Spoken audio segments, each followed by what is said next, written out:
Good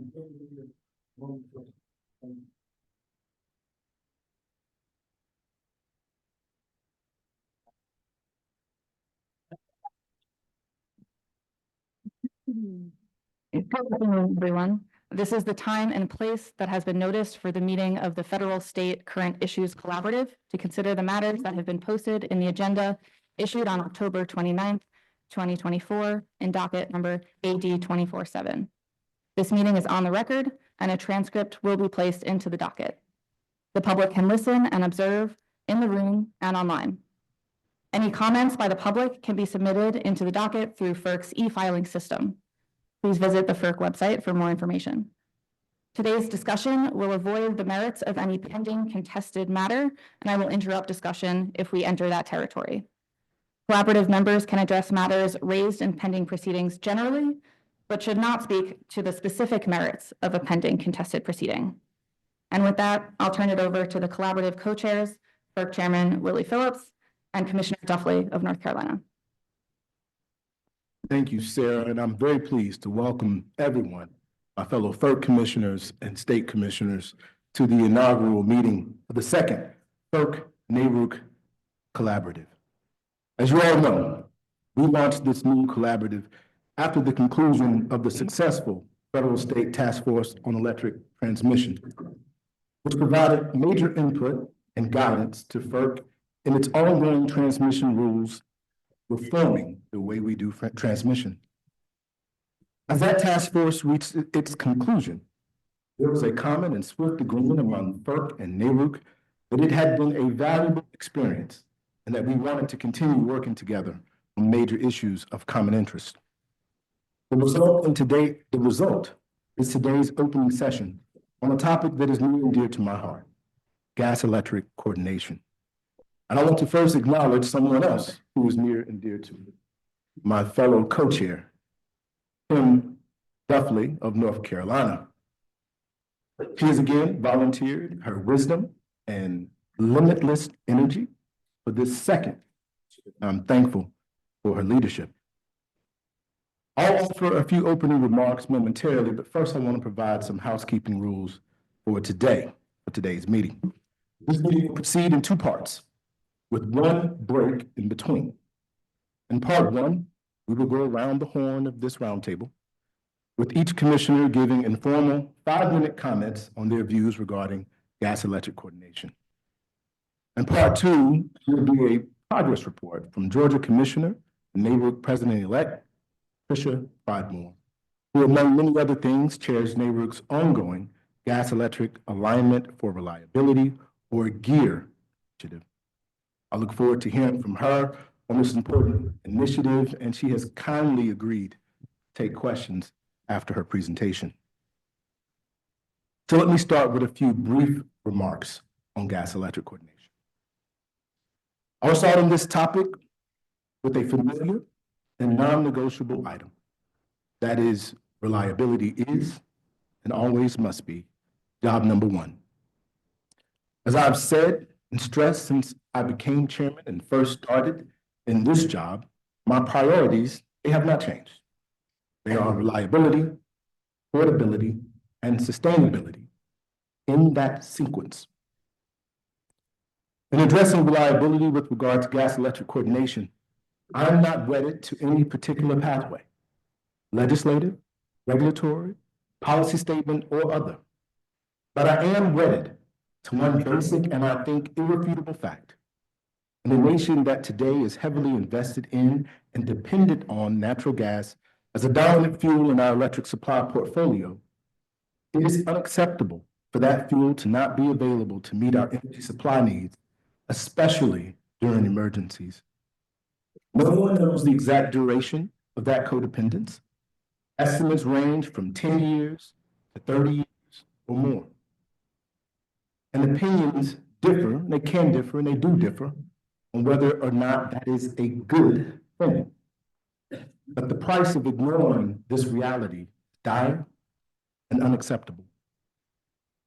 This fact is as relevant to the increasing incidence of major disruptive weather events as to the dramatic uptick of demand for resources capable of serving large 24/7 loads such as data centers. Energy availability is a life or death proposition for our citizens and an existential need for our valued businesses. These facts are unavoidable. Whether you live in a state that has set its course toward 100% renewables, or a state that has chosen to rely largely on fossil fuels, or a state that has set its course on a hedged portfolio of fuels and other resources. FERC is, I say by law and common sense, resource neutral, but we are not neutral about, nor can we compromise liability, ever. Which is why gas electric coordination has been a question of such central concern to me and my fellow commissioners, to all of NARUC, and why it has already led to a steady stream of studies, ad hoc committees, and ongoing policy forums, including the NASB report, Windstorm Elliott Lessons Learned report issued by FERC and NARUC, the NGSA and INGA white paper, the ongoing efforts of the RTOs and ISOs to develop common ground and principles, GEAR, and the newly formed Gas Electric Reliability for America Coalition. Much as was the case with our task force on transmission, I can tell you, we don't know where we're going to go, where this effort will lead. But I do know this. I look forward to working with each and every one of you to solve this issue, which impacts every single American. And I know with the great minds, both those from FERC and the state colleagues around the table, we will, once and for all, it's done. Thank you so much. Now I turn to my co-chair, Commissioner Duffley. Thank you, Chairman Phillips. It is an honor to serve alongside of you, and it's a pleasure to know you both professionally and personally. So as Chairman Phillips stated, my name is Kim Duffley, and I'm a commissioner with the North Carolina Utilities Commission. I'm co-chair of this collaborative, and I will also be representing the CRUC region. I want to welcome everyone to this first state federal current issues collaborative. I had the great privilege of serving along with Chairman Phillips and participating in the joint federal state task force on electric transmission. It was a roundtable format between FERC commissioners and 2 state commissioners from each of the 5 NARUC regions. This roundtable discussion allowed the participants to gain a deeper understanding of the regional differences in the country and explore each region's unique issues. The task force also created respectful camaraderie or goodwill between the states and our FERC colleagues after a series of legal challenges. After the sunset of the task force, FERC and NARUC worked to keep the forum open to discuss current issues. This forum or collaborative does not need to necessarily end with any specific action. Rather, the purpose is truly discussing the current issues in a roundtable format so each of the NARUC regions and FERC can understand each other's perspectives and positions and views, along with all of the regional differences surrounding, for example, gas electric coordination. And this discussion can in turn inform relevant entities. For example, a specific issue to North Carolina related to gas electric coordination is that North Carolina sits at the null point, and so we receive gas from both directions. So the pressure of the transportation system is important to us. When one party takes more gas than they've nominated, that affects North Carolina. The gas electric coordination current issue is timely. Recent winter storms have taught us about the true interdependence of the gas and electric systems. Availability of gas during emergency events can not only have a huge impact on energy cost, but more importantly, it can be a matter of life and death. And let me repeat that. It can be a matter of life and death. Over the past 15 years, we've seen dramatic increase in the amount of electricity supplied by natural gas, a number which is anticipated to grow as we see load growth throughout the United States. This collaborative will explore what regulators can do to secure the reliable supply of gas during emergency events and ensure future needed supply. We should have this discussion through an all systems planning lens as well. I think that we can all agree that we need to build more infrastructure. We need more of everything. We need more pipeline, we need more transmission, we need more gas storage, whether it be in the ground or LNG. We need more generation. Let's put the right infrastructure in the right places. And we can do this with open, transparent discussion of needs and with the collaboration and with planning. Finally, I want to note that we're not the only group to be exploring this issue. In fact, we're not the only ones exploring this issue at present. I want to acknowledge the work done by NASB, FERC, NARUC, and other entities following winter storms Uri and Elliott.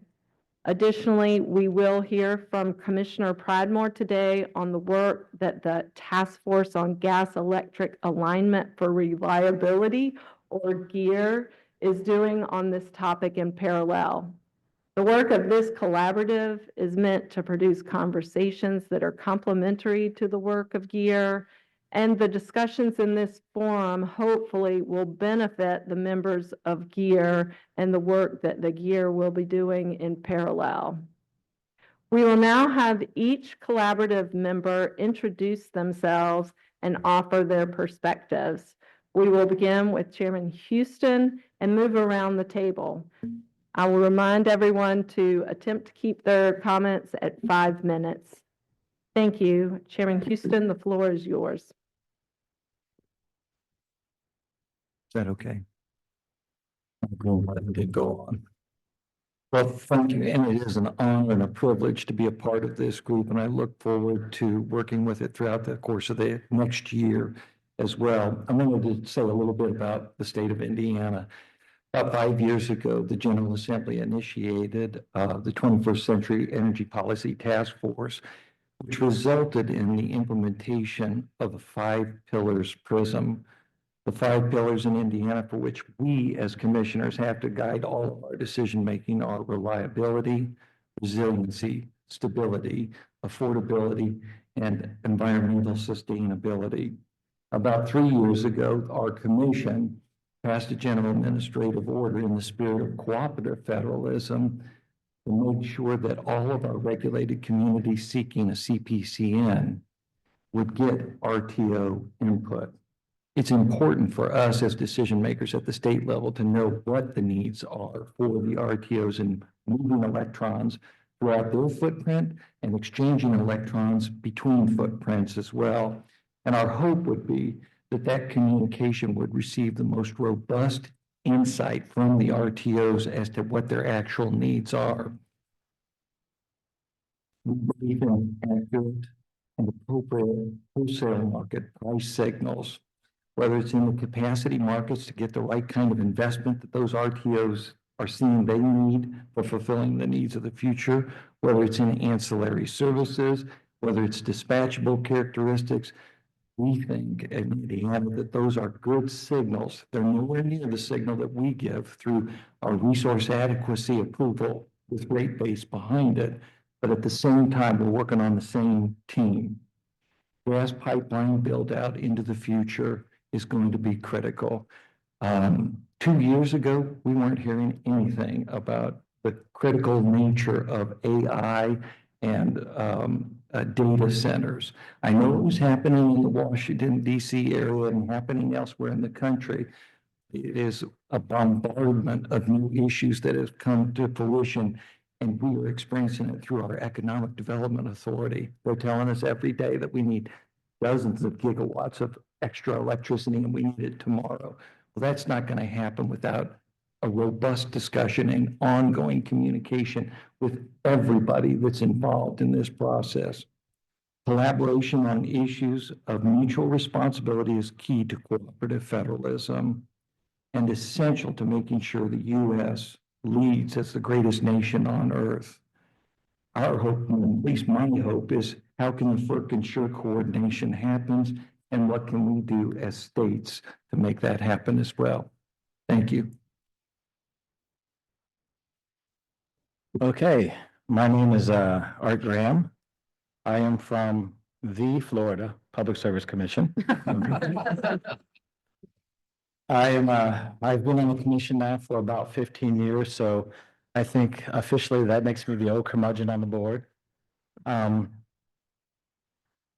was asked to talk about why I'm on this board. Well, number one, and probably the most important, is because President-elect Pridemore told me to. Tell you a little bit about Florida. Florida's got a very robust grid. As you can imagine, we have multiple named hurricanes that come through Florida every single year. They're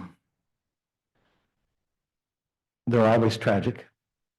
You hear stories about them all the time, and we're able to, for the most part, bounce back pretty quickly because of our grid. My fear now is, even though we're a robust grid, I think a reliable grid is a diverse grid. And our grid right now is about 75% gas. And so I have concerns when it comes to that. So when you start hearing the term about gas electric coordination, that's number one in my book. Now, I came from the school of thought, if you want to affect change, you have to have a seat at the table. And if you want for somebody else's change not to affect you, you have to have a seat at the table. And so one of the main reasons why I'm sitting here is to make sure that as we go forward, that not only the Florida perspective, but also the CERC perspective, who I'm here representing CERC as well, is heard in this process. Also here to learn. I know there's a lot going on with LNG, with FERC. I'm trying to understand what that's all about. And I think if we don't handle it here, I could probably handle it one-on-one with some of the FERC commissioners. And here RTO comes up quite a bit. That's one of those things where in the Southeast, we don't have any RTOs. And I can tell you in Florida, it's one of those things that's because we're a peninsula, I'm not sure that it actually works for us. So I want to make sure if something like that comes down the pike, that I have a seat at the table and I'm trying to understand what's going on. And so for the most part, as I said, I'm trying to be involved and I want to help how I can and steer as I can. And that's about it. Thank you.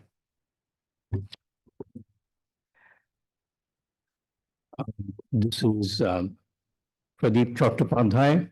I'm a commissioner with New Hampshire. I can tell you that I know my last name, Chattopadhyay, in terms of being difficult to pronounce. It's still a lot easier than the gas electric coordination problem.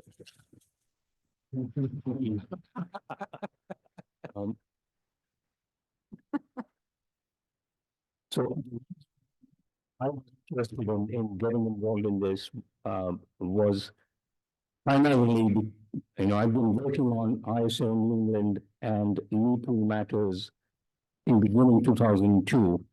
While in the middle, I moved on, I went to other places.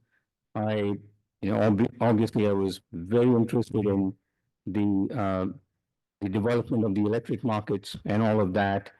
And for a while, I also was a forecaster for LDC, projecting how much gas would be needed every day.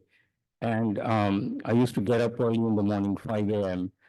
And in less than 6 weeks, I realized that's not my cup of tea. But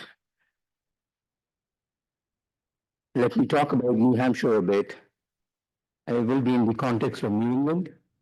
So it shouldn't surprise anyone here that given the predominant dependence on gas-fueled generation and the end of pipeline location of the New England system, for us, it is of extreme critical importance that we prioritize gas-electric coordination to cost-effectively address the New England reality, the fuel shortage dynamics during extreme winter events, and the long-term nature of gas supply and transportation for generation.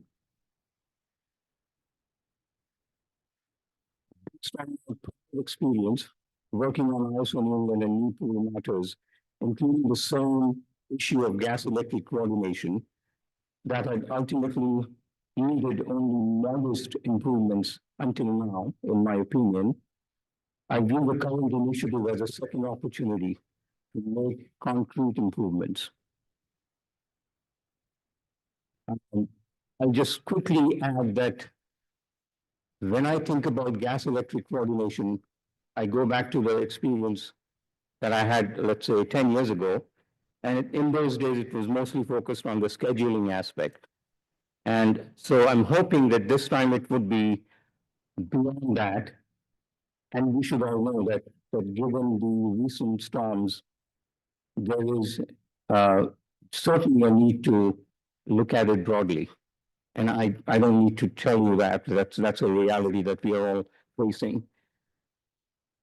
So I'm optimistic that with the changing landscape of electric markets and technological realities across all sectors, addressing gas-electric coordination through a prism that also recognizes the crucial roles that pipelines, gas storage, electricity storage, smart technology-based demand participation in wholesale and retail electric markets, leveraging grid-enhancing technological improvements in transmission,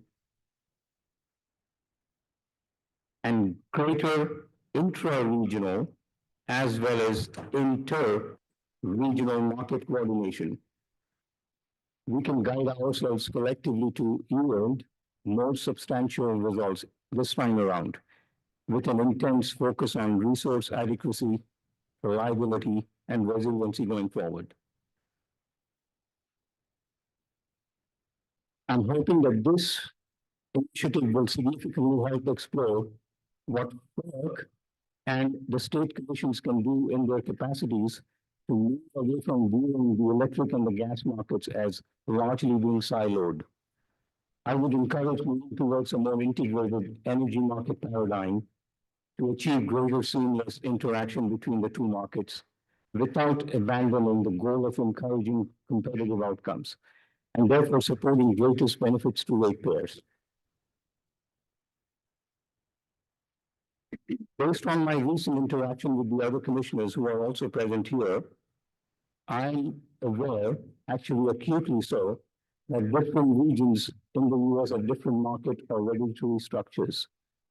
Also, the sectors of the gas industry are regulated differently across different regions. I think it may be time to, however, constructively explore how different regions can nurture a new regulatory environment where the regions cooperate with active involvement from FERC and perhaps lawmakers to target resource adequacy, reliability, and resiliency with a focused effort towards gas electric market synergies and allow ratepayers to benefit from greater integration of competitive markets, retail and wholesale, in both electric and gas sectors. Finally, I also view this opportunity to help us delineate solving concertedly into meeting more immediate needs and needs that will arise somewhat later in the future. And I say that it was a matter of being pragmatic how to approach this problem. So there's a sequencing that is out there that we need to also keep in mind. I would end up by saying, I mean, it's probably clear that my background being an economist is coming out here. I truly believe in competitive markets. So whatever we do, there's a whole lot of scope in thinking about gas and electric together rather than separately as we tend to do. Thank you for giving me time to share my thoughts. Thank you. Good afternoon, everyone, and thank you so much, co-chairs, for your leadership in setting this opportunity for us to discuss a very important topic and one that's also close and dear to my heart. I also want to thank the FERC staff and many industry people who have come to discuss this topic. I have learned a lot in the last few months, and I will continue to learn through this process and other processes. I'm beginning to speak the gas industry language, slowly getting there.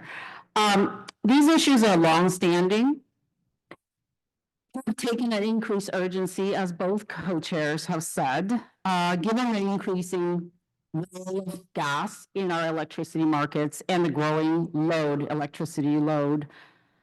I have firsthand experience, along with my New England colleagues here, how critical this matter is to New England, and I know it's important for various different regions of the country. And these challenges, of course, are present in many forms and types across different regions of our country. But some things I've heard from both the gas and the electric industry over the last few months. So I want to just highlight a few things. I've heard that there's only so much pipeline capacity, and it's very difficult to permit and build more, and certainly different parts of the country have different issues, and really we just need to build more. Then we might not have this problem again. Much of the gas industry is working, I've also heard, much of the gas industry is working well with their local distribution companies, or local gas companies. So from the gas industry's perspective, something else must be the target of change, because the traditional relationship is working and working well. I've also heard gas pipelines are now sharing information about the availability of gas pipelines more systematically than in the past, so that our ISO and RTO partners can plan ahead and during severe weather and other emergency events. I've heard that gas nomination process could create liquidity issues during weekends, particularly long weekends, but we're not sure what to do about that yet, and whether it's worth doing something about. The electricity, I've also heard the electricity market rules must change, should change, and to make sure that generators in particularly in deregulated wholesale markets, have the incentive to purchase firm pipeline capacity for the gas that they will use, plus changes to operations so that they buy, or somebody is buying, the insurance against the risk of not having enough gas. I've also heard that ISOs and RTOs are conducting risk analyses. That's not only the power associated with the power system, but also now looking at the gas system. So there's lots of encouraging efforts already underway. I've also heard that jurisdictional limitations, particularly for FERC can act or should act. So I know we're here today because we all know there is no silver bullet that will solve all of the issues. And I am particularly very interested in continuing working together to have a common goal. Addressing some of the topics, and you know, there are three very prominent studies that have been done, and there are other efforts conducting more studies. So there are topics that we can address together, but just to name a few things, I do think information sharing can continue to improve.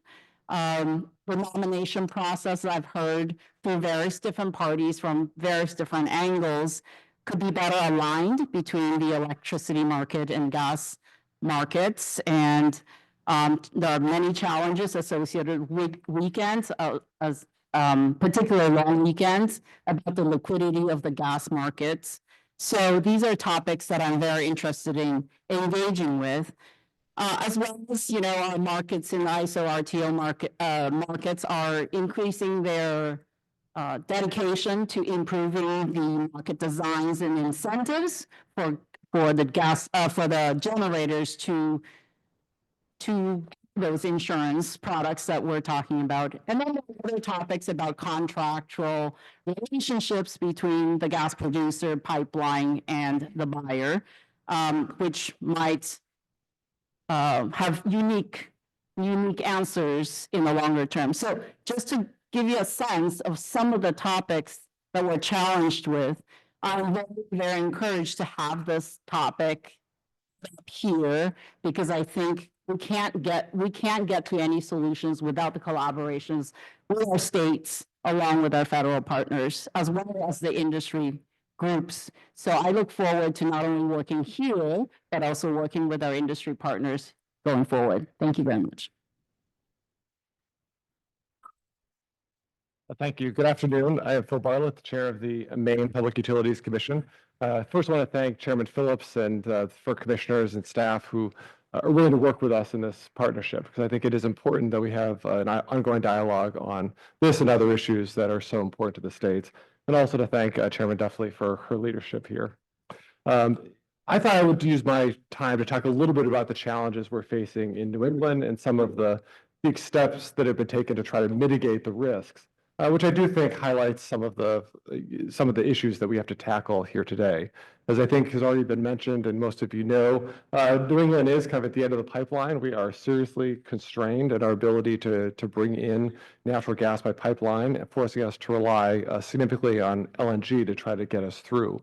The system in New England was built largely to serve heating demand as well as to serve industrial loads. It was not designed to support gas generation. But gas generators have been able to successfully take advantage of excess capacity in the system, which exists for much of the year, most days, in order to power their operations. But despite the fact that natural gas makes up about 50% of the electricity production in New England, it is less reliable than you might think in those periods of extreme weather. And in particular, in New England, our focus has been on extended cold snaps. If you have 10 to 14 days of really cold Arctic temperatures, there's a real concern that we're not going to have access to the gas. That's, of course, there are three kind of primary drivers of that. One, we don't have a lot of storage for gas in the region, and it's unlikely we're going to be able to bring on a whole lot of new storage. There's insufficient sort of just-in-time supply during those really cold periods because, of course, that gas has to first go to serve the home heating needs during those periods. And gas generators historically have not contracted for firm gas supply, unlike sort of the LDCs, which do so to make sure that they have their heating load served. And it could be easy to say, well, why don't we just solve the problem by building a pipeline, by expanding our pipeline capacity? New England has tried that in the past. It has failed. And I think the outlook for future pipeline growth in the region is not good. I think none of us are counting on the ability to expand pipeline capacity in any meaningful degree in the near future. So we have to live with what we have, figure out how to understand those risks and take action. To highlight the problem, the ISO New England has done an increasingly really good analysis to help us understand the risk during those cold snaps. And surprisingly, when you take away a certain amount of significant amounts of that gas generation, it has almost a negligible impact on the reliability during those extreme winter events. And that's simply because it can't be counted on because of those constraints. And in fact, if you were to swap out some of that gas for intermittent renewables, you might actually be better off because that's going to, you can count on that to show up some of the time. So in terms of what we're trying to do to sort of conquer this or to address this, ISO is undertaking capacity market reforms, which will endeavor to take into account the gas constraints due to the potential for these correlated outages on the gas system, which could lead to more firm contracting for supply, although I think that will remain to be seen. We're also working on better understanding the potential energy shortfalls during this period and develop a regional energy shortfall threshold, which can help better understand when and how we may need to intervene to address those events when the gas may not show up. ISO New England does actively monitor, and I think with the help of the pipelines, the pipeline conditions, and to forecast what might be available for generation, which is incredibly helpful. But I think it also highlights the shortcoming that they can see the problem, but they have no oversight or control over it. So as I think has been mentioned, if we're going to solve this, we really need to think about how to break down the silos so that we are looking at the system holistically and that we're taking steps both on the electric side and the gas side to try to address the very real risks that we face in New England. Thank you.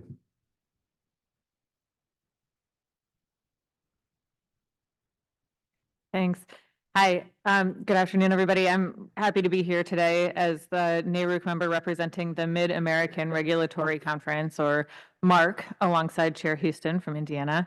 And I'm excited to have this opportunity to make some progress on the challenging issue of gas-electric coordination that's really been well described by all of the speakers previous to me. I also just want to offer my thanks to the co-chairs and to all of the commissioners who are participating on this important topic and dedicating so much time and effort to trying to actually solve this issue. My name is Catherine Paratic, and I've been a commissioner on the Michigan Public Service Commission for the past 4 years. I'm an energy engineer by training and have worked closely with both the electric and gas industries prior to my time on the commission when I was in the private sector developing energy storage projects. I'm going to talk a little bit about the diversity and the challenges in the MARC region for my few minutes that I have here. So this new collaborative on gas-electric coordination is particularly timely for us. Our region is large. I think it's the largest of all of the regions and covers nearly 30% of the total U.S. land area. But interestingly, we also have almost 40% of all U.S. pipeline miles in the MARC states. We're highly reliant on natural gas, similar to some of the other regions. About 45% of our electric generation comes from natural gas currently. And many of our states in our region have very cold winters, including my state and Michigan. And our customers rely on gas extensively to heat their homes during those winters. And this can result in real challenges with fuel access during our winter months. And even the warmer states in our region aren't immune to these challenges, as Texas experienced during the devastating 2021 Winter Storm Uri. The Texas regulators and energy industry have made a lot of progress since then with their new winter weatherization rules in response to that storm, and I think we can learn a lot from what they've been through. We're at a complicated time where we're trying to balance needs that often feel in conflict, the need for gas infrastructure improvements to deliver a reliable service, and the need to diligently ensure that our investments are wise and they're in harmony with the future energy transition. States in our region are currently trying to tackle these questions around the future of gas and electric coordination. For example, this year, Illinois launched a Future of Gas docket, where the commission, the utilities, and the public will grapple with gas infrastructure investments, decarbonization, electrification goals, and how the gas system may need to adapt. And similarly in Minnesota, they are reviewing gas utility innovation plans for how they will adapt and diversify as their state decarbonizes. And we also have states in the Mid-American region that are building new gas generators and have stated plans for increasing their natural gas usage for electric generation.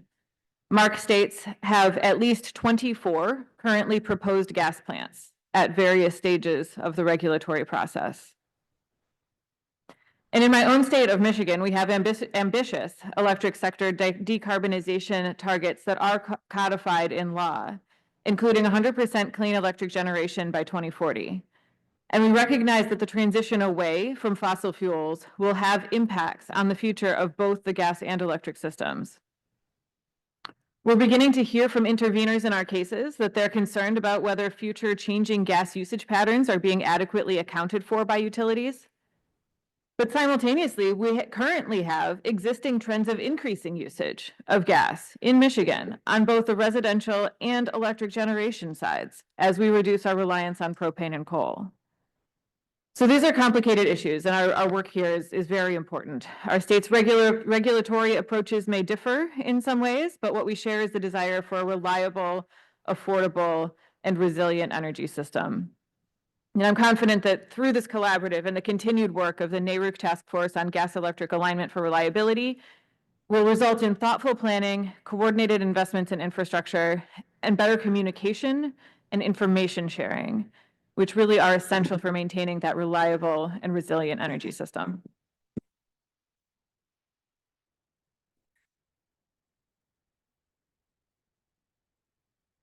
Thank you.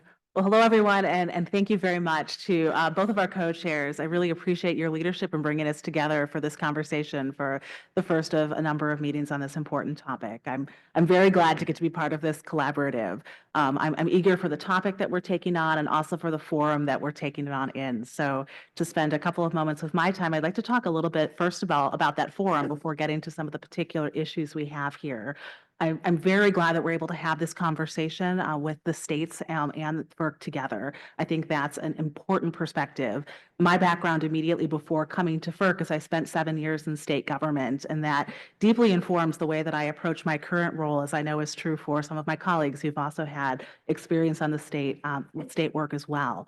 You know, I think the time that I spent in West Virginia taught me how important state work is because of that deep connection to the people who are affected on a day-to-day level by the sort of work that we all do.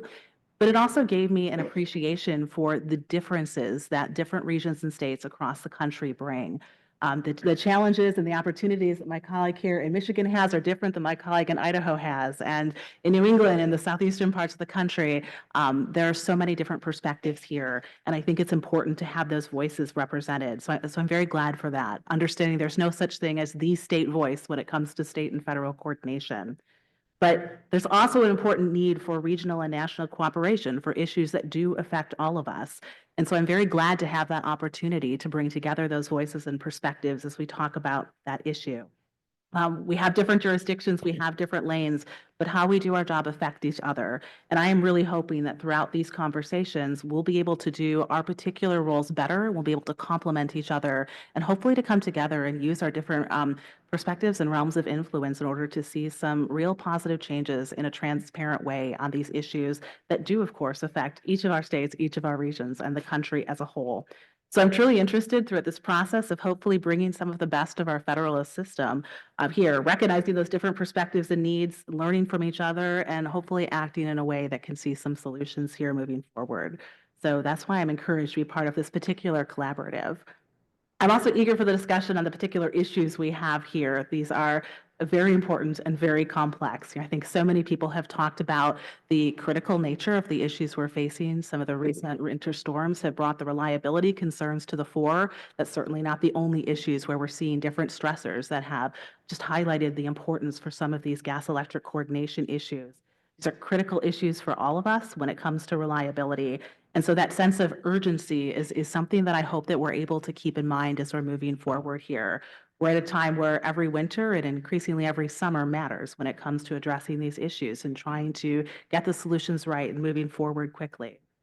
I'm also very mindful of the complexity that's involved here. That's another reason I think it is important to have perspectives and voices from different regions. And I'm very grateful for the participation and insight that many of our industry partners and others are bringing to the conversation as well.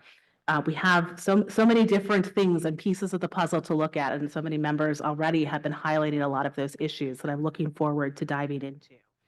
I also recognize that we are jumping into a conversation that's been ongoing for a long time now in a number of different contexts. And so I am hopeful that we'll be able to continue to learn from and build on that good work, to not reinvent the wheel where we don't need to, and to be able to learn from those lessons and move forward in this particular context. And so I will also say when it comes to particular solutions, I am also not here with a set of, a preconceived idea of what these solutions are. I am here to learn as well. And I'm really looking forward to the depth and complexity of the conversations we're able to have on these issues here. As we think through, when we're talking about solutions, what is led by the states, what's led by FERC, what comes, from other sectors. I think these are really important issues, and I am eager for this to be, of course, the first of many conversations to come. This is an area where we want to see results because this matters. This matters urgently. We need to move quickly, but we also need to get this right. And so I'm very grateful for how many people have given their time to participate in these conversations and look forward to continuing to do that with you all.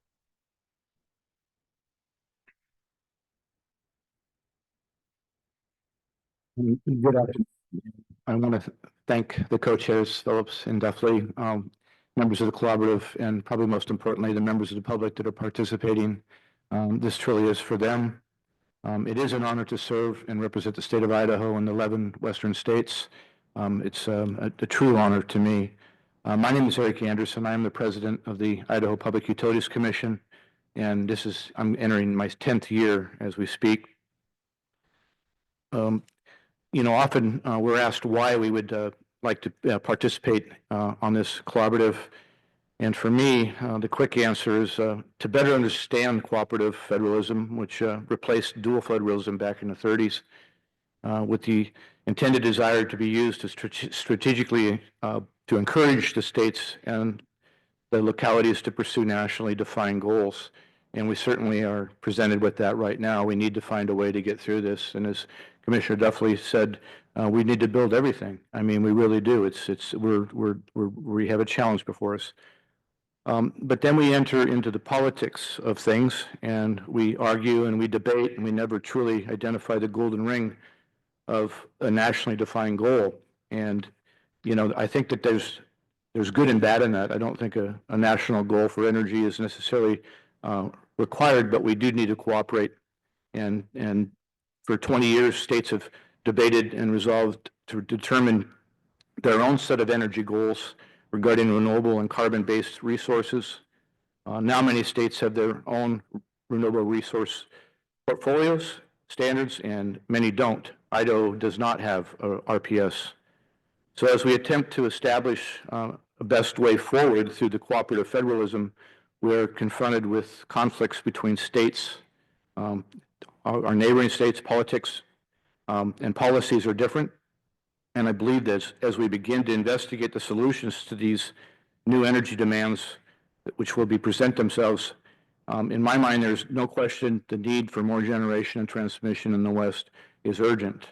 But some of these shortfalls have been created by the retirement of so many firm baseload resources, including gas, unfortunately in some areas, and being replaced with renewables increasing the need for much more transmission development in remote areas. The West is very vast. And this leads me to my concern over the reliability issue that may take a backseat to what we can accomplish. Reliability is truly the only path to energy security. The grid must be secured and upgraded, but costs could be and should never be, they're going to be great and they should never be ignored. With these continued increases and burdensome impacts on our citizens, I strongly believe that affordability must always be the first consideration. I don't mean to disagree with Commissioner Phillips. I think you had that as number 2, but I would say affordability would be number 1. Idaho is a keystone state surrounded by many states with distinct differences in policy. Being a legislator in the past, I continue to be confronted with my own policy opinions in our states, as many of the Western states would agree upon. I do give argumentative at times. But the Idaho Commission, we are not policy regulators. We are economic regulators, pure and true. And so I'm continually trying to let my better angels speak on my behalf today. Policy decisions must remain with our legislature in Idaho. The West is still considered the Wild West in many ways, and we do feel like each of our sovereign states have figured out the best way forward, but we must come together and bring solutions that solve the problems to our regions. Where we can not yield, from my perspective, it is inciting and permitting. We can't yield these sovereign responsibilities that our states do have. Permitting must be remain in a state primacy position and should never be yielded from that. My comments are short on this subject matter. I'm primarily here to learn today, and I hope to participate fully, but I'm very grateful and honored to serve. So thank you, co-chairs, for putting this together. And I also want to thank the FERC members for allowing us to do this. Thank you very much. All right. Well, thank you. First, on a personal note, say how happy I am that we're continuing with this joint FERC NARUC formal entity, whatever it's called. it's fabulous. You know, I spent 17 years as a state regulator, went to a lot of NARUC meetings. I think the value in this is not just what we say in these formal meetings, but having all the FERC commissioners here, talking to commissioners in the halls and around. I've been to NARUC meetings for 17 years. I don't think I ever saw more than one FERC commissioner, sometimes no FERC commissioners. Of course, maybe they just didn't come in the bar, but I think that's the value in these things. And I'm so glad we're doing it. I want to thank former FERC Chairman Rich Glick for starting this, and current President Chairman Willie Phelps, and promoted you a little bit. Current Chairman Willie Phelps for continuing it. And on the NARUC side, I want to thank Paul Shalander, took time away from painting to get it started. And of course, Julie Fedorchak and Tricia Pradmore for continuing it. I think this ought to be permanent. I hope this is going to be a permanent part of the FERC NARUC relationship for many years to come. As far as the topic at hand, 20 years ago when I became a state commissioner, our problem as state commissioners, what we were worried about on gas was we were worried about whether our LDCs were going to have sufficient gas to get through the winter at a price that people could afford. That was our gas concern, was supplies for LDCs. We didn't really concerned about electric generation. The only units that were running gas were largely CT peakers that ran at a capacity value of less than 20%. And it just wasn't that big of an issue. As we all know, over those 20 years, we saw gas become a baseload generating resource in a way that it wasn't 20 years ago. And when we built 4 combined cycles in Virginia alone and running as baseload. So now gas is a baseload generating resource. It's not just a peaker anymore. And it has become one of our main generating resources. Jim Lobb of NERC made the comment one time that some people think gas is a bridge fuel, but he said, but it's the bridge, but it's not over a creek, it's over an ocean. We're going to have gas for a long time to come. It is going to be a critical baseload resource. What that means is, what happened during Winter Storm Uri in Texas, what happened during Winter Storm Elliott in PJM and some parts of the South and Midwest, those kind of problems with the gas resource showing up or not showing up, we can't have those. We can't have those. If we're going to run gas as a baseload resource, and if gas is going to be 50% or more of the fleet, when we have peaks like we had in Elliott and Uri, we cannot have the problems that we saw in Elliott and Uri. I don't have the individual answers to the details. I think we need to discuss those, but the situation has changed from 20 years ago when I became a state commissioner, and all we were worried about was, are we going to get gas for our LDCs? It's gas as a baseload resource, and those units have to run when we hit peaks like we did in Elliott and Uri. So I think it's a great topic. I think the ideas we're going to hear are wonderful, and it's a topic that's going to continue very much so. So thank you, Mr. Chairman. Thank you. My name is Dennis Dieters. I'm with the Ohio Public Utilities Commission. With all due respect to Commissioner Graham, there may be a copyright challenge to you. No, this is a great opportunity, and I'm sincerely grateful to be with everyone today. Some of my colleagues from OPSI are here, and I can tell you there's a lot of talent in this room and a lot of great minds that I think can collaborate on these issues, specifically gas electric coordination. Ohio perspective, we're a restructured state. So when I walk into my office, the writing on the wall, literally, adequate, safe, reliable energy at fair cost. In a restructured state, I need you to do my job.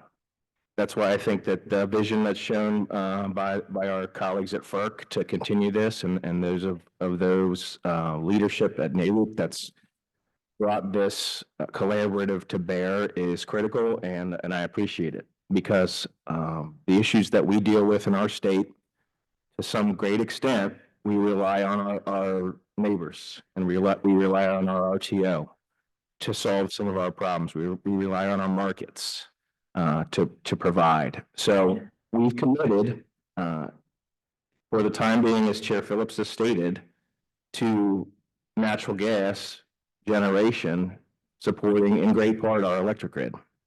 And as long as we have that commitment, the gas electric coordination issues need to be solved. The winterization issues, issues with contracts, all the things that have been identified by our electric grid. I'm representing the Mid-Atlantic group with Commissioner Barrow from Pennsylvania.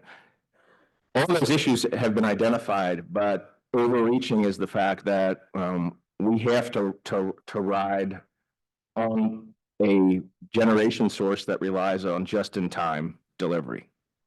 And if we're going to be living in that space, we need to be able to make sure that the fuel is there on time, at reasonable cost, so that we can keep the lights on. So I really think we've got a tremendous opportunity in this group to be able to come together. I'm here to listen. Like I said from the outset, we've got some tremendous minds in this room and on this collaborative that can bring us together. I'm hoping that we can challenge this in the context of all the things we're talking about. You know, Ohio is ground zero for a lot of development on load growth. That's a challenge we're dealing with. So another challenge, another layer to make sure that we get this right in the short term as we're, you know, moving to new technologies that'll be able to provide reliable electricity for our ratepayers. And we have to be careful. We want to make sure that we still provide adequate gas for home heating. So the balance needs to be there. But I do believe that with a collaborative, with the vision that's here, with the efforts that are being taken with GEAR and the collateral efforts that we have in this space, I think we can get there. And I'm appreciative to be here. I look forward to listening and learning. Thank you. Thank you. Hello, I'm Pat O'Connell. I'm the chair of the New Mexico Public Regulation Commission, and I'm representing the Western Conference of Public Service Commissioners. We've already heard one version of this, but out west, we are fiercely independent together.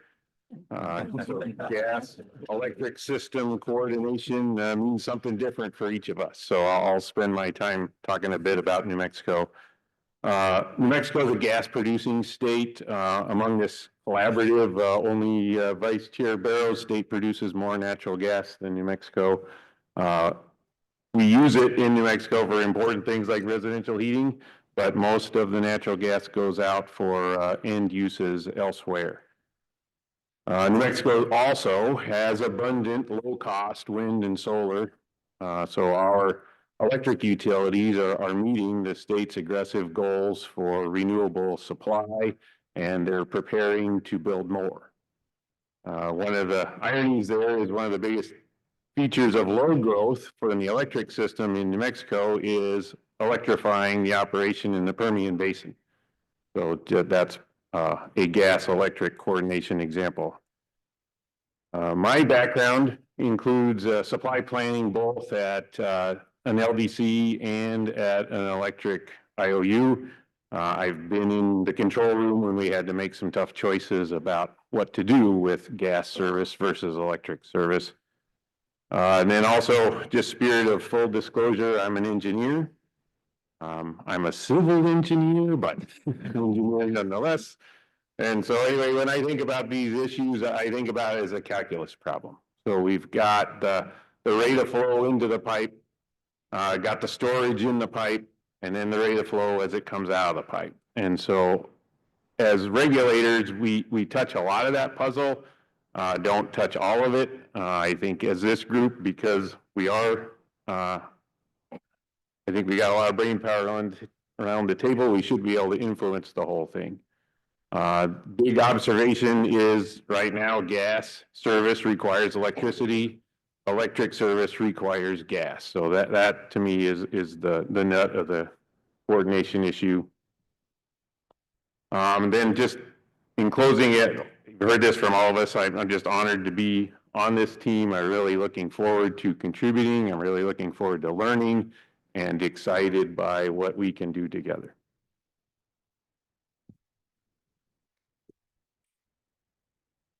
Good afternoon. I'm David Reisner. I'm with the Federal Regulatory Commission. I want to thank NARUC and especially our co-chairs, Chairman Phillips, Commissioner Duffy, for convening this collaborative.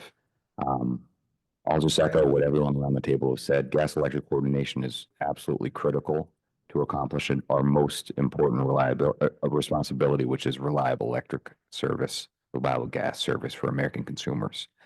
And given the way the system has evolved over time, issue is even more important today. 43% of generation is gas. More than half of U.S. homes are heated with gas. It's just critical that we figure this out. And so I come with an open mind.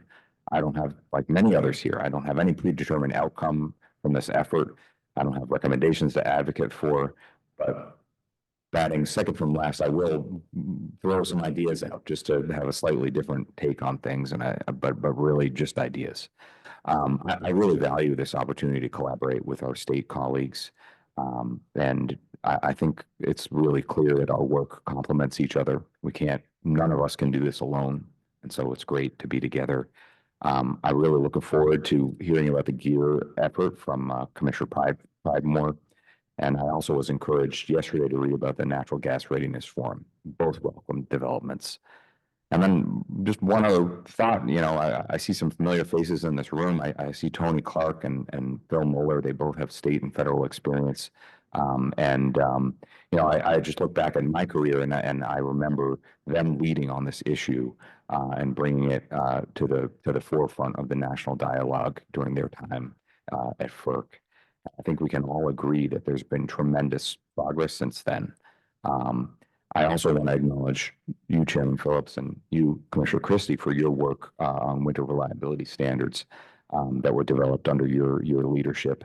And I think we can all agree that those were necessary but not sufficient steps. And so just a few, thoughts, open-ended thoughts. I mean, a principle of mine walking into this conversation is that we have to acknowledge, and I think we have acknowledged, that the gas and electric sectors are different, and any solution for the gas system, they're moving molecules, not electrons. But I'm encouraged to hear the comments from a colleague from New Hampshire and that really resonates with me, that we've got to find ways to think across the silos. I'm optimistic about that work. And so I have just some questions, some things that caught my attention that I thought, hey, let's just get the conversation going. And I know we'll be further informed by GEAR and the many other efforts that are ongoing here. But before I do that, I just want to acknowledge that first and foremost, I understand that infrastructure in many regions, both transmission of natural gas and storage, is limited. And I stand ready to work with my colleagues at FERC to follow the statute and process those applications when they come before us. I think that's really important to acknowledge that that's work that we have to do, but that's not all that there is to do here. And so here are a few things to think about. I think we spent a long time on gas electric coordination a decade or so ago. And I've heard a lot about that since then. It's been 10 years. And so a question I have today is, now that technology has evolved, are there ways to solve electric markets more rapidly that gets those results in front of generators so that they can procure gas at the most liquid moments? And is there anything else to do on the gas side of the conversation? I also want to take a moment to just say that the electronic bulletin board system has been a remarkable success. It provides invaluable information to everyone in the system. And a question I have is there more to do there? Is there more information that might be useful from further upstream or further downstream? And especially if that could be done voluntarily rather than through regulatory processes that we all know take a lot of time. And then another one I had, and I think it's great that we're here with state colleagues who are even closer to this, is, are there ways that states working with their LDCs could introduce more liquidity on those weekends when we know there have been problems? Maybe the answer is yes. Maybe the answer is the juice isn't worth the squeeze. I don't know, but I'd love to talk about it. And then I'm also interested in this idea of incremental natural gas storage. Our states and private sector are looking at ways to sign the contracts to get these sort of no regrets storage capacity that gets us through these peak moments. I think we have some good lessons from our colleagues in Texas about how they've addressed some of their challenges there. I'm curious about that. And then the final one is just in the theme of while we wait for infrastructure, while we wait for all this progress. And I would say these are really, all my ideas are, I think we need infrastructure. And I think we have to find ways to build all types of infrastructure to meet the moment of this energy expansion that we're in. But in the next couple of years, well, how do we do more with less? And so all these are in that theme. And this next one goes with that too, which is there a natural gas system demand response that could be used to address some of these really dire gas pressure issues that we saw unfold during Winter Storm Elliott in a way where, again, I think we have another state, California, that during the Aliso Canyon limited deliverability, they had a lot of experience with that. Is there something we could learn? So all these are just discussion starters, ways to hopefully prime the pump on future discussions with this collaborative, and I look forward to that. Thank you. Hi, everyone. Kim Barra, I'm the Vice Chair of the Pennsylvania Commission since August of 23. Thank you, Chair Phillips. Thank you, Chair Duffley, for bringing us all here today. And I think you've heard from everyone at the table that this is a problem that needs to be fixed. I completely believe that it is a fixable problem. And with the energy and the brainpower that you have at this table, we can do it. So gas electric coordination and how it fits into resource adequacy, that larger problem. I became a convert after Winter Storm Elliott and that horrible weekend. And it was a no-brainer to say yes when asked to be on this task force. Pennsylvania, we are the P in PJM in the RTO, and energy production is in our DNA. It goes way back. The first commercially successful oil well was in Titusville, Pennsylvania. Learned something else. 2 decades later, Murraysville, Pennsylvania, is where the modern natural gas industry started. So move forward another century, 120 years or so, and Pennsylvania is sitting on top of the Marcellus Shale. And now we are the second largest producer of natural gas in the country after Texas. And we understand the role that we play in PJM. We understand the role we play in the MACRUC region, which I am representing along with Commissioner Dieters. So we have got to get this right. Over half of the households in Pennsylvania heat with natural gas. We're really lucky in that we have a lot of storage, and that's how we're able to do that.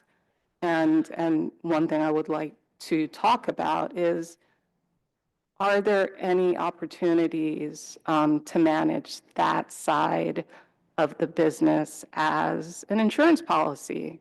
I don't know what expansion can be had, but I do know FERC would play a large role in that, whether it's underground storage, whether it's LNG, and I hope we can touch on that. PJM, of course, is going through the energy transition that the rest of the country is going through. It's happening, whether people like it or not. I think it needs to happen. My lungs certainly appreciate it. So, but that being said, 52% of installed capacity in PJM, I'm sorry, in Pennsylvania is natural gas fueled. 48% in PJM. And of that 48%, 27% is located in the state of Pennsylvania. So once again, this is why I'm here. Looking at the electric generation side. The queue in PJM is largely solar. There is some natural gas in the queue, 4,100 megawatts, give or take. Only 850 is in actual construction at this point. And given the load growth that we're seeing, that does give me a little bit of a lot of concern. Looking at the broader MACRUC region, New York ISO, there's no natural gas in their queue. We are going to have to figure out where natural gas truly fits in this picture. And it's going to take collaboration amongst the states. It's going to take collaboration with FERC. And I hope that we can get there. As far as pipelines, it's been my favorite question recently when meeting with industry. Do we have enough? Do we need more? How much more do we need?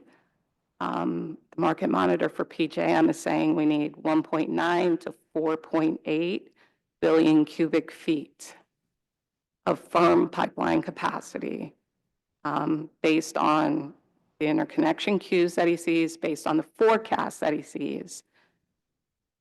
That's a lot of capacity. Another issue that I hope that we can solve is how much do we need? We need more transparency in that. And I think that is something that FERC, that NERC, that the national labs can help us get our arms around. And with all of that being said, I took a look at the joint RTO report on gas electric coordination put out by ISN New England, MISO, PJM, SPP. That's a fabulous starting point for this issue. We don't have to recreate the wheel. And I look forward to working through these issues, but I know that we can do it. Thank you, Chairman. So thank you, Vice Chair Barrow, and thank you to all the commissioners for your thoughtful and insightful comments.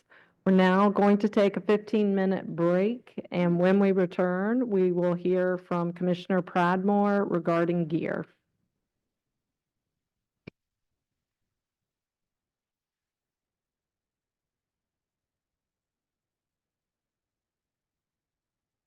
It's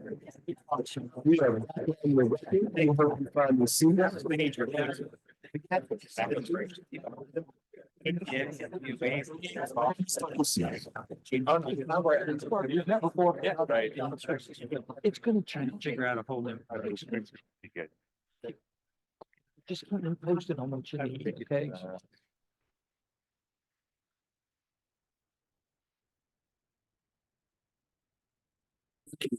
Everyone. At this time, it is my pleasure to introduce to you my friend and my colleague, Commissioner Pradmore of Georgia, who, among many things, as I said earlier, chairs the NARUC Gear Task Force. She has graciously agreed to give us a presentation and an update on that. And at this time, you may present your report, please. Thank you, and thank you, Chairman Phillips. It's great to be with you and with Chair Duffley as we work through another exciting FERC NARUC task force, this time on gas electric harmonization. So I want to give everyone an update today on gear. I want to talk through the work that has been done, and really kind of give a little bit of an inkling as to the process. When I was first approached about doing this last year, I was kind of like, really? I don't know. And through some persuasive fellow commissioners, I decided to take on this challenge with the other state commissioners and the industry partners that are in gear. Because I recognize that for some regions of this country, this is a critical issue. And so I want to give you a little bit of history, talk through some specifics. On November 21st of 2023, the NARUC Executive Committee approved a motion to permit NARUC President Julie Fedorchak, pursuant to Title I, Section 19 of the Policies and Procedures of NARUC, to establish the Gas Electric Alignment for Reliability Working Group and approved the written mission statement and charter outlined. GEAR is a working group that will bring together state regulators and industry representatives to develop solutions to better align the gas and electric systems, to maintain and improve the reliability of the gas and electric energy systems on which our nation depends for power. GEAR intends to gather regulator and industry stakeholder feedback and recommend solutions to better harmonize communication protocols, operations, and planning of the gas electric systems and markets. Findings from the North American Energy Standards Board Gas Electric Harmonization Forum, the Reliability Alliance Report developed by INGA, NGSA, and EPSA, and the analyses of storms Uri and Elliott by the Federal Energy Regulatory Commission and the North American Electric Reliability Corporation will serve as a starting point for the working group. Over the last 2 decades, the U.S. electric and gas industries have undergone significant transformation driven by new technologies, replacement of aging infrastructure, environmental regulations, and state and federal policy goals. New technologies for renewable electricity generation, combined with significant increase in natural gas production and correlated decrease in gas prices, have transformed the electric industry and increased dependence on gas for electricity generation. As a result, the electric industry is more reliant than ever on the gas industry to fuel electricity generation. However, since the gas industry was largely designed and constructed to deliver gas for home heating and industrial processes, gas infrastructure and markets are misaligned from electric markets. The lack of coordination between these two systems poses serious reliability concerns, as demonstrated during winter storms where dependence on gas in both systems is high. In February 2021, Winter Storm Uri caused numerous outages and failures to start at the electric generating plants scattered across the region. The Texas grid operator, ERCOT, ordered a total of 20,000 megawatts of rolling blackouts to prevent grid collapse. This represents the largest manually controlled load shedding event in U.S. history. More than 4.5 million people in Texas lost power, some for as long as 4 days. Not quite 2 years later, during Winter Storm Elliott, unprecedented electric generation outages coincided with winter peak electricity and gas demands, and as a result, several balancing authorities in the eastern U.S. declared energy emergencies to maintain electric grid reliability, firm load shed exceeding 5,000 megawatts during the extreme cold weather event. Future trends and technologies indicate that gas and electric system interdependence will continue to grow. And to support this transition, while maintaining reliability and affordability for customers, encouraging investments and growth in both industries, and reforms are needed to address areas of friction, disconnect, or even total failure.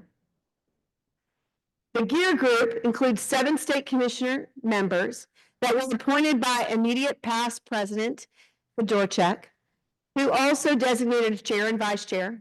President Fedorchak appointed myself, Georgia Public Service Commissioner Tricia Pridemore as chair, New Hampshire Commissioner Carlton Simpson as vice chair, who was recently replaced by Commissioner Dwight Keene from the Kansas Commission this summer when Commissioner Simpson left the New Hampshire Commission.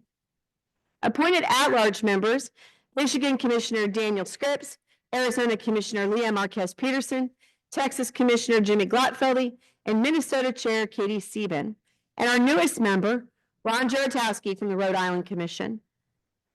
To assist us in this work, 7 key industry stakeholders representing each piece of the gas electric value chain were appointed. 1, a gas utility. 2, an electric utility.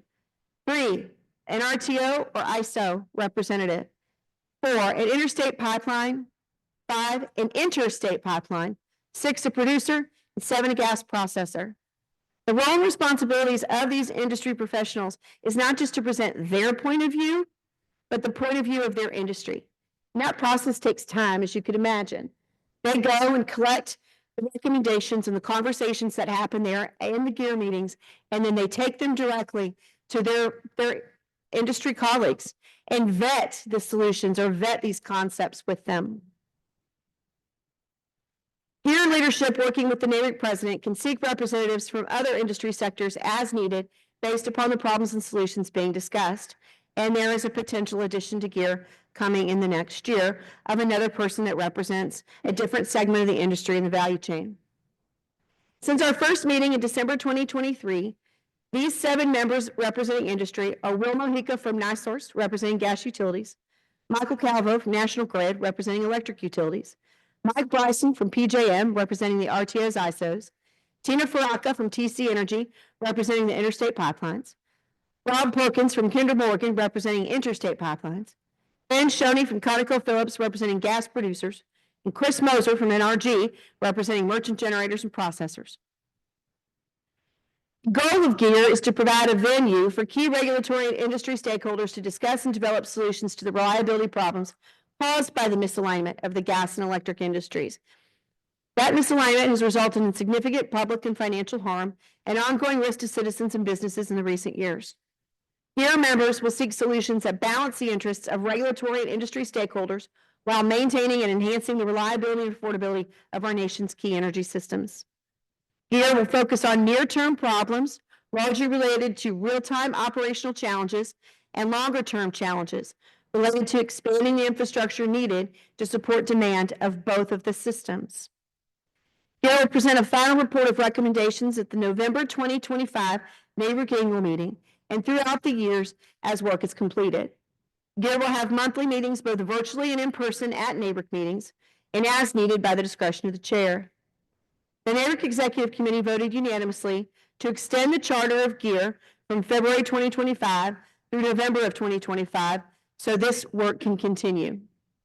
A major reason for this extension is the time solutions take to get through industry and commission analysis.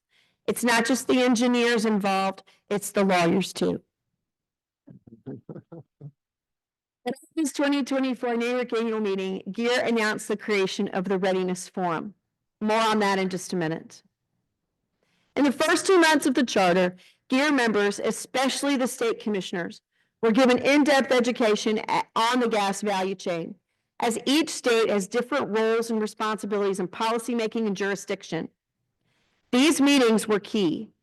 Even in a state like Georgia, where we do integrated resource planning for our gas LDCs and our electricity companies, I learned so much about how gas is produced and how it's moved. These technical lessons were given by experts in their respective fields, in addition to the monthly GEAR meetings. This is something that I encourage the members of this task force to do as well.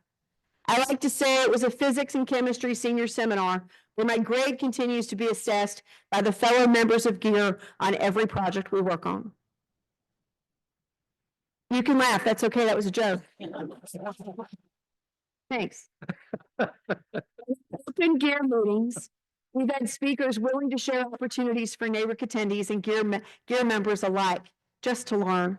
At the Winter Policy Summit this year, Jim Robb and the team at NERC presented GEAR with a mock reliability event, and we as a group walked through the specifics of a failure in the system due to a winter storm. This event gave us a firsthand account of the challenges, and I'd like to thank Jim and the team at NERC for this lesson. At the Summer Policy Summit, we learned about the importance of natural gas to specific regions of the country, such as New England and the Southeast. To start the work, GEAR used the following reports. Inquiry into a bulk power system operations during December 2022 Winter Storm Elliott, FERC, NERC, and Regional Entity Staff Report. Natural Gas and Power Industries Reliability Alliance, exploring real-life challenges with ensuring natural gas availability for power and joint industry suggested mitigation strategies. And the North American Energy Standards Board Gas Electric Harmonization Forum Report, all commonly referred to by those of us who follow this issue closely as FERC Post-URI, the Alliance Report, and the NASB Report. We prioritized recommendations from these reports that directly involve states and state commissions. In each meeting, we would present the recommendation and get insight from state commissioners and industry representatives. We have at least one monthly call and have since December 2023. We meet in person at all three of the main NARUC meetings. And as a matter of fact, we had a gear meeting just today, and it was a good one. We also did an in-person, in-depth working meeting in Boston earlier this year. During these 2 days together, we chose from the recommendations that we thought would improve reliability, which is the primary reason for gear. And I can't stress that enough. At the heart of this, what we're trying to solve for is reliability. We identified 8 initial recommendations and divided voluntarily into 8 small groups to present options to the group. These small groups meet independently at the monthly gear meetings and are working sessions to negotiate and draft initial comments. Once the small group believes they've reached consensus on a solution or solutions to the challenge identified in the recommendation, they present to all of gear. And it's through this process we identified and created the Readiness Forum announced at this conference. Yesterday, NARUC did a press release, and today during my earlier remarks. The Natural Gas Readiness Forum, also known as the NGRF, because we all love an acronym, is a body designed to convene stakeholders across the U.S. natural gas value chain, ranging from producers to critical end users of natural gas. The primary aims of NGRF are to create a forum for open communication between the stakeholders, increase education of stakeholder involvement in operations, foster an environment of transparency and awareness, generate peer-to-peer connections across the entirety of the natural gas value chain, and participation in the NGRF is strictly voluntary. However, it is strongly encouraged. Natural gas distribution operators, midstream operators, natural gas producers, state regulatory utility commissioners, regional transmission operators and ISOs, applicable federal government entities such as the Department of Energy and the Federal Energy Regulatory Commission, applicable state government entities, state energy offices, emergency management agencies, natural gas consumers such as electric power generators, electric utilities, and large natural gas consumers, natural gas transportation companies such as natural gas marketers, are all invited to participate. Participants will discuss operational readiness across the entirety of the U.S. natural gas value chain. It is inclusive of a wide range of stakeholders, from critical end users to producers. This includes, but is not limited to, severe weather events, environmental impact events, and any other incident that adversely affects NGRF participants. NGRF is a scalable forum designed to serve and benefit all who engage. NGRF will conduct an annual summit as a baseline meeting. This meeting is voluntary, but highly encouraged. NGRF, at the discretion of participants, will have the capability to convene its participant outside of the annual summit. Events that fall into this category may include, but aren't limited to, educational opportunities, U.S. regional focused discussions, and events that adversely affect NGRF participants and their stakeholders. Let me talk about what NGRF is not. It's not advocacy driven, it's not mandatory, and it's an exchange of information that participants of others find to be in violation of applicable antitrust laws and guidelines. And for example, our kickoff meeting every winter season will include gas producers. We're going to have somebody from meteorology to come in and talk about weather forecasting for the winter. Think about it as table setting for the winter to come. And that's part of the reason why Gil worked so hard on this with all of the industry partners and of course the state commissioners and the team at NARUC to get this rolled out now, because winter is coming. The first Readiness Summit is scheduled in Atlanta, Georgia in December. Look for more news about location and specific dates. We welcome everyone from the task force participation. We welcome people from your states and your agencies to participate. We'd love to have you there. Keep in mind, the primary thing that we continue to see and the necessity for this Readiness Forum was we wanted to make sure that people knew who to communicate with. In a system that has continued to grow and mature over time, we want to make sure that state commissioners have insight into potential challenges. We want our emergency management teams in our states to engage. And then, of course, RTOs, ISOs, and all of the industry partners and their engagement. This passed out of gear after months of hard work, and I have to give a special comment to Will Mojica and his team for really carrying and pushing the times and the deadlines on this forward. But this happened because we know that it's necessary, and we know that it's a great way to foster collaboration across the entire value chain. Ongoing.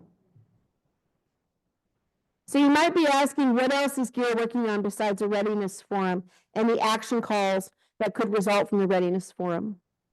Currently, small groups are working in their areas of gas storage, demand response, load shed, market liquidity, natural gas infrastructure, and more.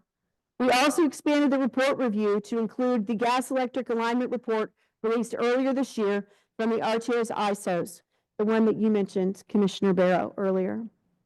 And a small group is working on a specific legal item from that report. As you can imagine, and if you've read all of the reports, you'll see there's much duplication in these reports, and choosing language that speaks to solutions and not the language or voice of any single report has been key for us. The writing, collaboration, negotiation, and meeting commitment is substantial, and I want to thank every member of GEAR for their commitment and passion for this work. I'd also like to thank the staff of the GEAR members and the NARUC staff, especially General Counsel Brad Ramsey, for their hard work on GEAR. I look forward to another 12 months to take this to our best possible completion. With that, I stand for questions. Thank you, Commissioner, for that report. We will now turn to the members of the collaborative. If you would like to ask a question, please tilt your tent card up and I will recognize you for questions. Commissioner. Yeah, I guess just to toss out there, from all the work you've done and the perspective you've gained, what are the top 2 or 3 things you think this group could focus on to add value that would not be duplicative of kind of your good work? Thank you for the question, Commissioner Bartlett. I think that if this group could focus on things that have a federal element to them existing, and how the federal government can partner with states, RTOs, utilities, et cetera, on some of these challenges. Permitting reform is one possible place that I would hope that we can have some conversations here in this task force. I know that infrastructure and the increase in need for infrastructure in our nation is great. And those are areas where there's collaboration right now that happens between states, utilities, RTOs, ISOs, and of course, the folks in the gas value chain. But if there's areas where FERC could be of assistance there, I know it would be appreciated. Thank you. Thank you. Thanks for your presentation, President. I really appreciated that. I guess a 2-part question. First, how do you expect to utilize the open conversations that we will be having as a part of this collaborative for GEAR? You mentioned that you're extending the length of time that GEAR will be meeting, and so you'll have the opportunity to listen into every one of our open conversations. Mm-hmm. How do you see what we're talking about fitting into what you're doing? Yeah. And then second part of the question is, how, because you are extending the time frame for GEAR, how are you looking to measure success at the end? Great questions, Commissioner Paratek. I'm going to take the second one first. The success goal behind this that President Fedorchak and myself and those of us that were involved in this from the beginning that we decided is that we wanted to present solutions. We didn't want to have another report that had policy statements and that frankly had a lot of opinion. We wanted to get the operators involved, the engineers involved. So much of this hinges upon their work and their ability to do this work. And so we wanted real life circumstance. We wanted real life scenarios.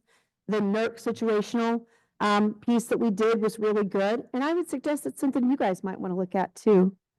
But we wanted it to be action oriented. And that's also why the Readiness Forum fits along that.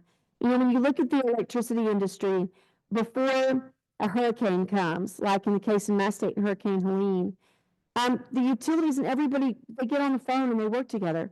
They work together through that mutual aid assistance that EEI provides. Our AGA stepping up and providing that same level of action call assistance now through the winter months, I think it's key. And to me, it's something that just made common sense.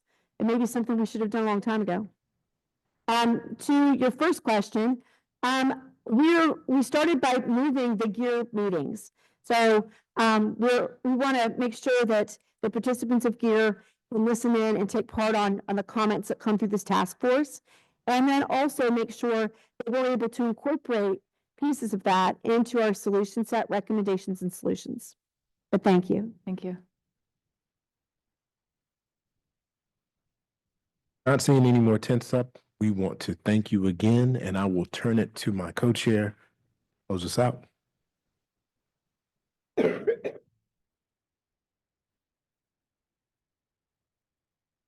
Thank you. Thank you, Commissioner Pradmore, for your leadership of GEAR, and please thank all of the GEAR members for the impressive work that's been done to date. And thank you to all of the collaborative members. I feel encouraged by the discussions today, and I feel like this has been a successful first step. And I will now turn it over to Chairman Phillips for any final comments. Never a good idea to be between this group, what I'm sure are dinners and no cocktails at all. We thank you all for being here today. It is always a pleasure. Whenever we get together, I believe significant work and magic happens. This is just the beginning. I can't wait to see we go. And with that, am I supposed to do anything else? I think we're done. This meeting is adjourned. Thank you so much.